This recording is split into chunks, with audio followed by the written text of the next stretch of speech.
All right, the cultural upheaval of the 1960s. A lot of it could be summed up by this rather hilarious photo right here of a school bus converted to, I don't know, hippie van, whatever. I mean, here's people of the 60s, baby boom generation. Sums it all up in one slide. In the music,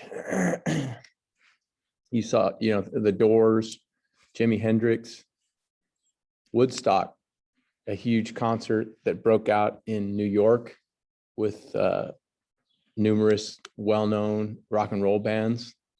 Many people just, abandoned their vehicles and had to walk all the way to Woodstock, and it was a 3-day party in the rain, and it was pretty wild.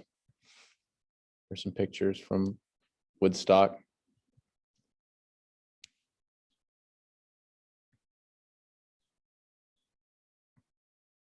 Okay, so let's switch over politically, talk about Nixon and what his goals were. Nixon, when he came in, talked about Vietnamization. It became known as the Nixon Doctrine.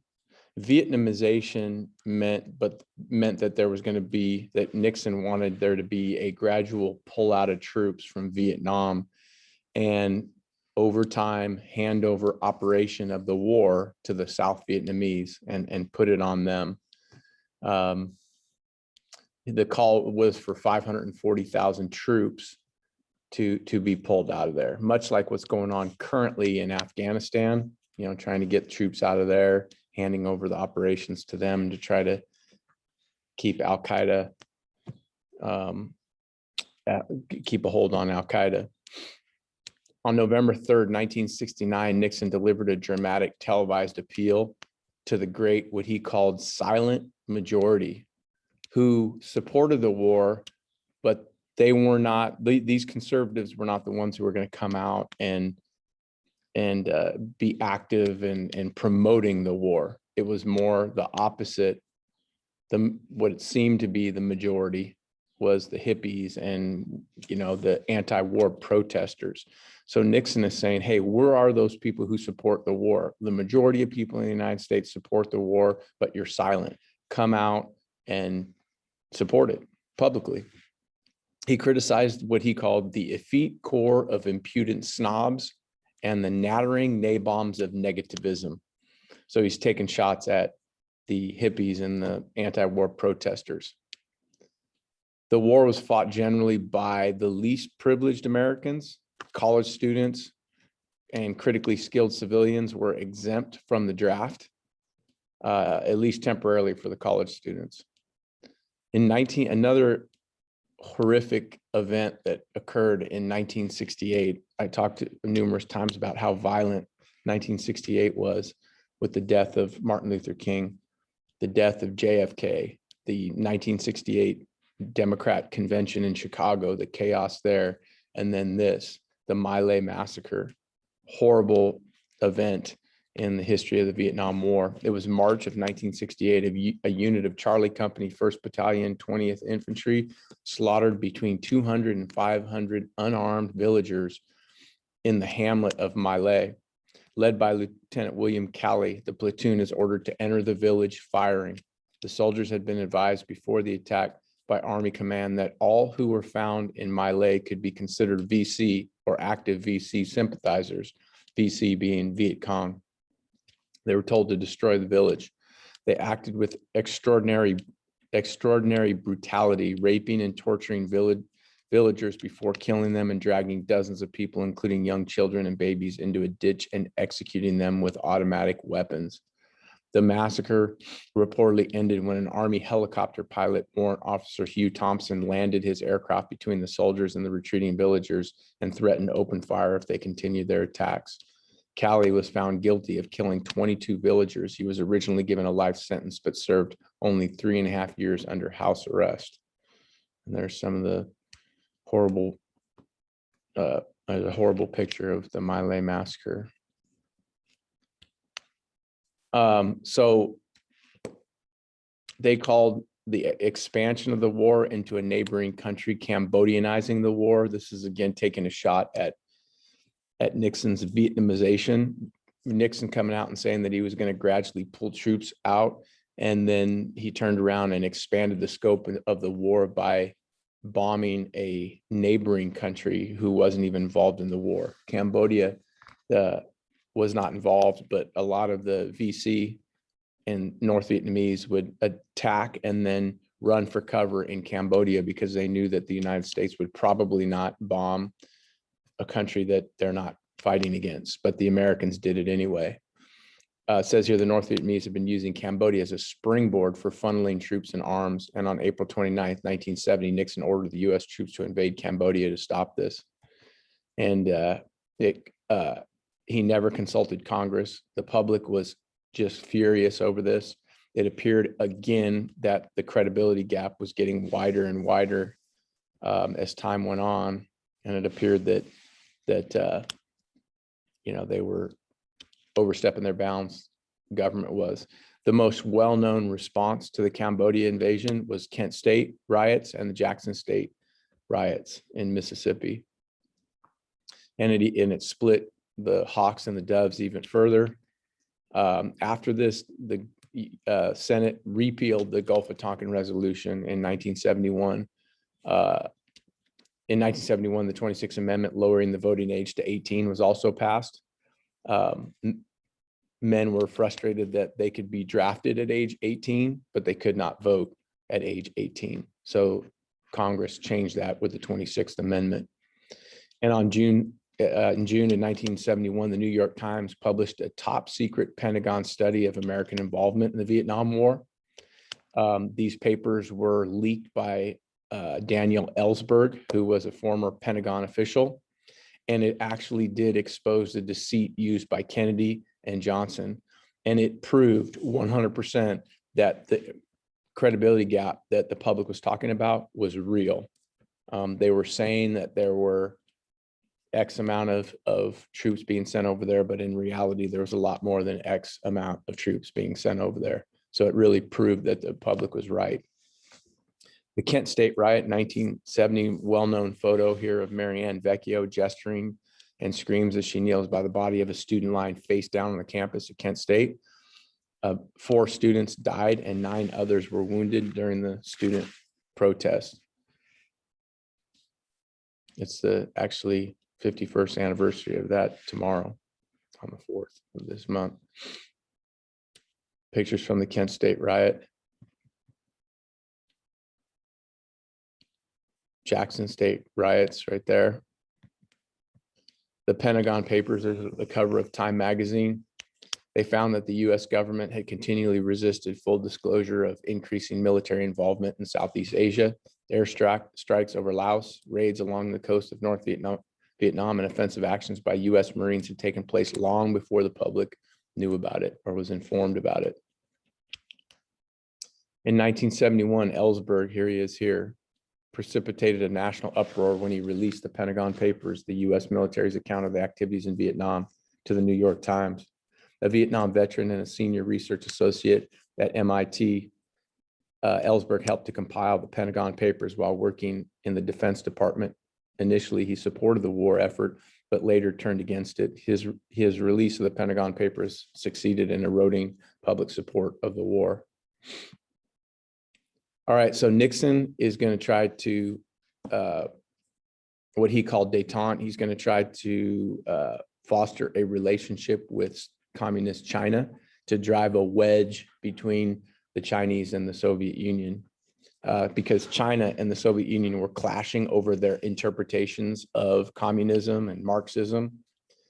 And Nixon said, I'm going to take advantage of this situation and I'm going to try to befriend my enemy's friend. So this is something that he tried to do to try to drive a wedge between these two countries. He sent National Security Advisor Henry Kissinger to China to encourage better relations. And then later, Nixon became the first president to visit China. He played his China card, they called it. The China card was the attempt to try to drive a wedge between the USSR and China. It did eventually promote better relations with the USSR, and we got a grain deal with them. There was an anti-ballistic missile treaty, and then we had some organized talks called SALT, S-A-L-T, Strategic Arms Limitation Talks. So at least we were talking to the Soviet Union, and most people think it was caused by the détente, Nixon and China. Here he is meeting with the Vice Premier of China. There he is along the Great Wall of China. When Nixon in the Supreme Court, the Chief Justice of the United States was Earl Warren, and Nixon was frustrated because many of Earl Warren's decisions were very liberal. And, Nixon wanted to be more conservative. So that liberalness really frustrated him. Warren led the court into a series of decisions that drastically affected sexual freedom and the rights of criminals, the practice of religion, and civil rights. Classic example is Gideon versus Wainwright and Escobedo versus Miranda. You've probably heard of your Miranda rights. Hopefully they haven't been read to you. The right to remain silent, that's the Miranda case. And Gideon versus Wainwright, that said the court said that the criminals were entitled to legal counsel, even if they were too poor to afford it. So Nixon felt like this was coddling criminals, and he said this is too liberal, and he wanted them to be more conservative. When Chief Justice Earl Warren stepped down, it gave Nixon the opportunity to pick a Supreme Court justice who he felt was going to be more conservative, and he picked Warren Burger. And although the Burger's court was more conservative than the previous Warren court, it was judicially active. Two of the most famous and controversial decisions in the Burger court were Roe v. Wade, the abortion decision that legalized abortion, which is a liberal stance, and then the California versus Bakke affirmative action decision that we'll be talking about in the next chapter, where they did away with affirmative action, which is more of a conservative stance. Okay, let's talk about, the liberalness of Nixon. It seemed that all presidents, no matter how conservative they were after FDR, tended to take on a little bit more of a liberal stance, even though in their heart of hearts, they're very conservative, but they had to acknowledge that the New Deal was very popular. And here we are in 1970, and 35 years after the New Deal, and people are still understanding that, I can't be super conservative because people won't like that, and I won't get voted in a second term. So the liberalness of Nixon, he did expand Medicare and Medicaid. He boosted aid to families with dependent children.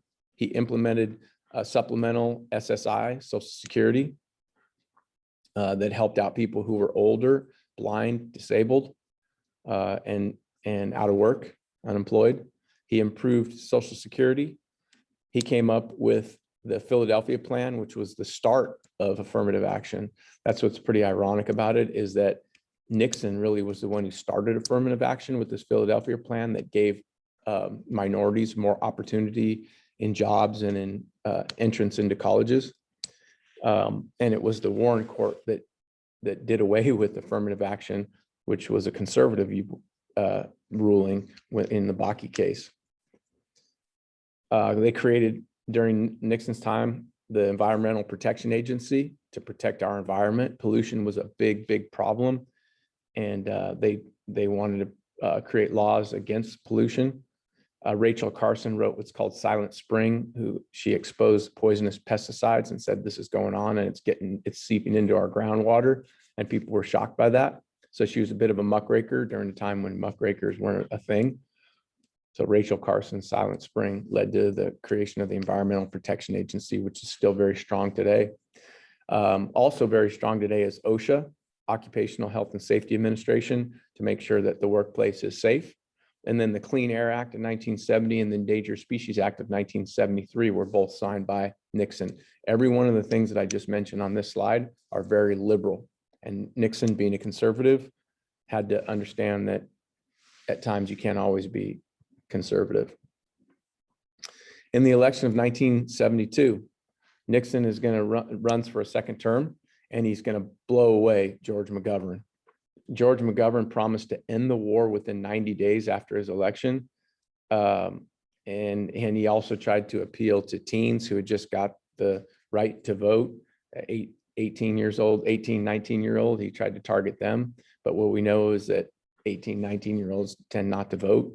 But at the end of the day, Richard Nixon was very popular at this point because people thought the Vietnam War was ending. He promised to end the war, and people went with him.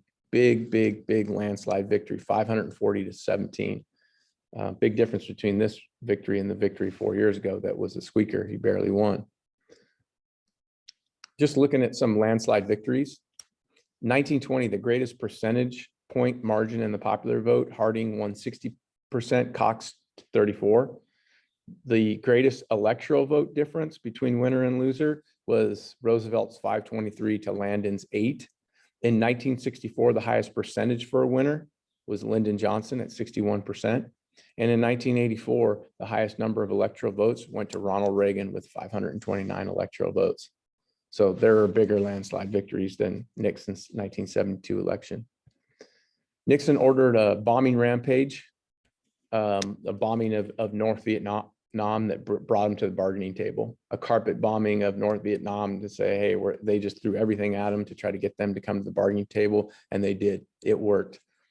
There was a ceasefire which occurred on January 23rd, 1973. And for all intents and purposes in the United States, the Vietnam War was over and people celebrated that. Everett Alvarez Jr., all right, my local history, I like to bring this in. Everett Alvarez Jr., obviously Alvarez High School named after him. He was the first prisoner of war in the Vietnam War, and he was a prisoner of war for like 8 years. Great book that he wrote called Chained Eagle. If you ever have the opportunity to read it, I highly recommend it.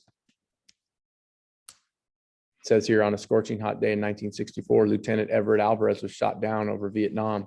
He was sent to the Hanoi Hilton. It really wasn't a Hilton, that's what they called it. The prisoners did. It was nothing like a Hilton, and would not know freedom again for almost 9 years, earning the dubious honor of being the longest prisoner of war in Vietnam. Battling personal demons both in the Hilton and back home, Alvarez nonetheless overcame his obstacles, earning the respect of his fellow soldiers, and became a true legend. And he was obviously from Salinas and attended Washington Middle School and Alice Al High School.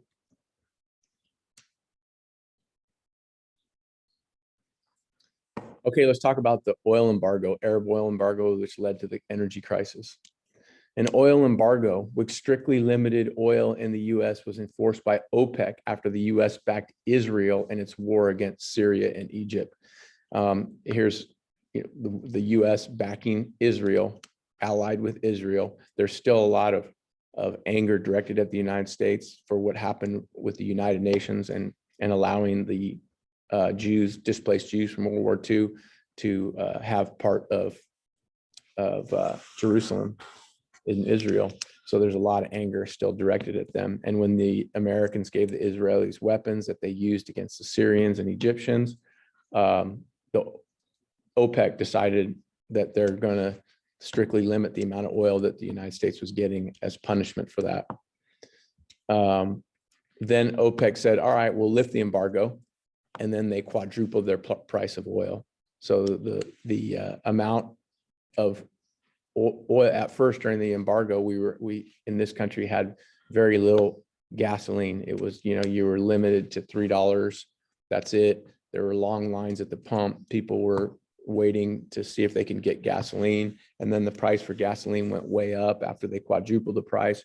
It was disastrous in 73 and 74, the energy crisis. They implemented a 55-mile-an-hour speed limit across the entire country. Congress said we need to save gas, and 55 miles an hour was the highest speed that you can go.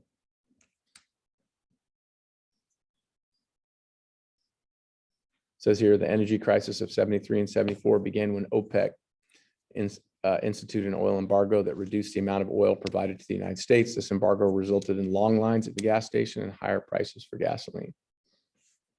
And that's the end of chapter 37.